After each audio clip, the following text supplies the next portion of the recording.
We are going to work on learning goal 2. I can simplify numerical expressions, so please write that down if you don't have it written down yet. We are going to first talk about our vocabulary. Our first and only vocabulary word is simplify, which in this case actually means to solve, so it's slightly different than what we've had when we've done fractions. The next thing we're going to review is order of operations. So we are going to just quickly jot down the PEMDAS again, because we're going to be using this when we actually go through and solve those expressions that we talked about in the last learning goal. So again, our P stands for parentheses, our E stands for exponents, M stands for multiply, D stands for divide, A is add, S is subtract. So you're going to be using this in just a second. But first, Mrs. Van Dam is going to walk you through a couple of examples. So, looking here, let's say we have an expression such as, thinking of PEMDAS, I'm just going to write that here as well so I can remember to go through all those steps.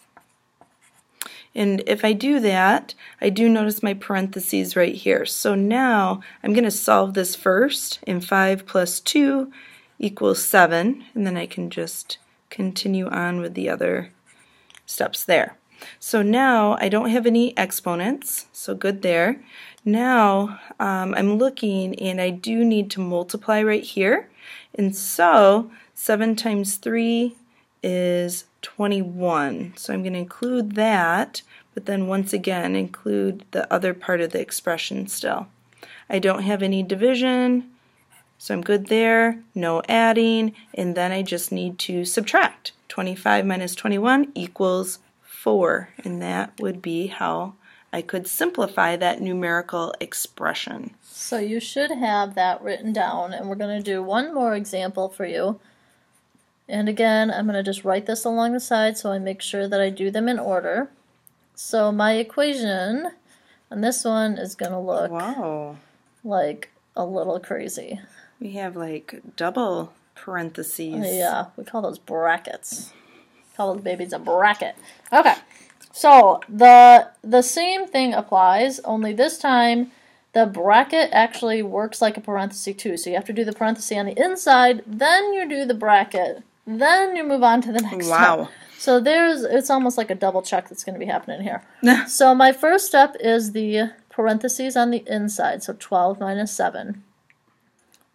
Now I've got this part on the outside, 5 times 2,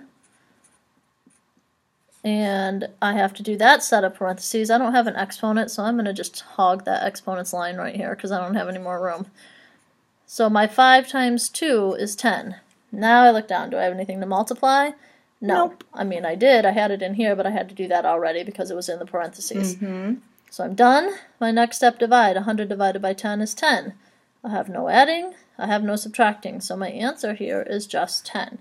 So what we've done, again, it's not solving. Our fancy pants math term is simplifying this expression. Yes. So there's a couple of examples for you. Now we're going to do a couple of pause and try it.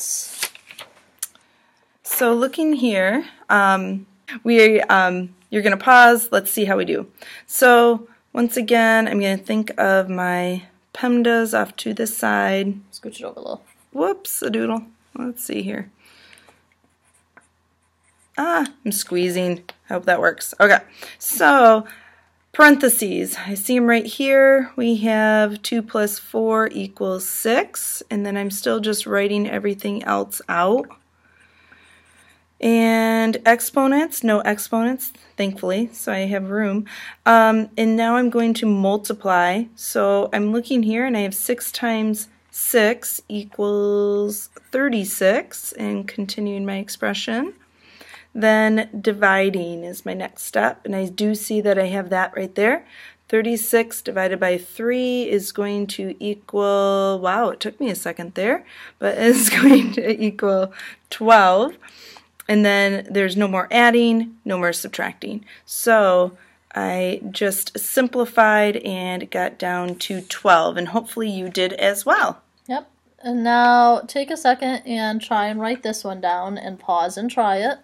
And I know there's a whole lot of dots and decimals and whatnot in there. This is a multiplication. So go ahead and write that down. Alright, so my first step when I do that PEMDAS again, there's no parentheses, so I can be done with that. There's no exponents, I can be done with that. So I move into multiplication. So again, this looks like a long string of numbers, but I'm just going to take it one step at a time. So 1/10 times 5 is 5/10. And then I'm just going to copy down the rest of it as written. Now it looks a lot more manageable. So now I'm going to look over here. Is there any division? Nope. Adding.